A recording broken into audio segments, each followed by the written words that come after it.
writing is very important. It reflects the way students structure and express their thoughts. So I'm less concerned about correct spelling and grammar. What I'm very concerned about is teaching them to write logical essays which take a research question and address it in a structured and thoughtful way with evidence and logical conclusions. Saya rasa menulis sangatlah penting. Hal tersebut mencerminkan bagaimana siswa menyusun serta mengekspresikan pikiran mereka.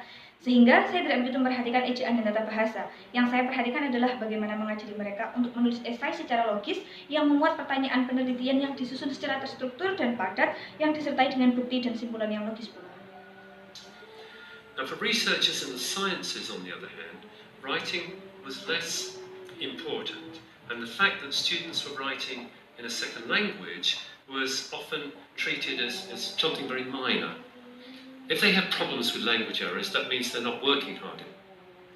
Sedangkan para peneliti dan para ilmuwan menganggap bahwa menulis merupakan suatu hal yang tidak begitu penting. Terlebih, para siswa yang menulis dalam bahasa kedua tidak begitu diperhatikan ketika mereka memiliki kesalahan dalam menulis tersebut. Hal ini menunjukkan bahwa hal tersebut tidak berjalan dengan baik. This is one point of view, isn't it? They're 21 years old. I mean, they should have a high level of ability already, not just what they have learned since coming here. Ini hanya sebuah opini. Mereka berusia 21 tahun. Saya rasa mereka seharusnya memiliki kemampuan yang mumpuni, yang lebih baik, dan tidak hanya memiliki kemampuan yang mereka pelajari sejak mereka datang kemari. When I assess their writing, I have to treat everybody equally, so I grade grammar less, maybe a small percentage, 5%. Ketika saya menilai tulisan mereka, saya harus memperlakukan mereka secara sama, di mana saya menilai tata bahasanya dengan persentase yang sangat rendah, sekitar 5%. So,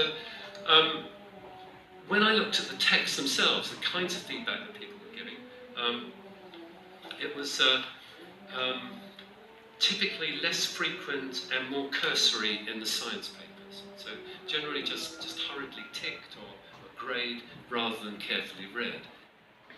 Sehingga ketika saya melihat teks mereka, hanya sedikit feedback yang orang lain berikan kepada mereka dan kebanyakan ada pada tulisan ilmiah. Secara umum, orang hanya menilai secara sekilas tanpa membacanya secara saksama dan keseluruhan. This is the soft knowledge teachers often gave responses to the grammar though, and to the writing. This is an example of something given by a history teacher. Hal inilah yang kadang guru berikan dalam hal tata bahasa dan tulis-menulis. Hal ini pula yang merupakan contoh yang diberikan oleh guru sejarah.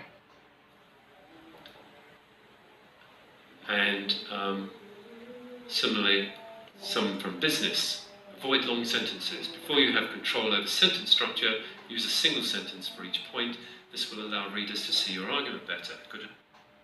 Sama halnya dengan para beberapa bisnis yang menghindari kalimat-kalimat panjang sebelum menguasai struktur kalimat pendek pada tiap poinnya, sehingga dengan begitu akan membantu para pembaca untuk menilai argumen yang disampaikan dengan lebih baik.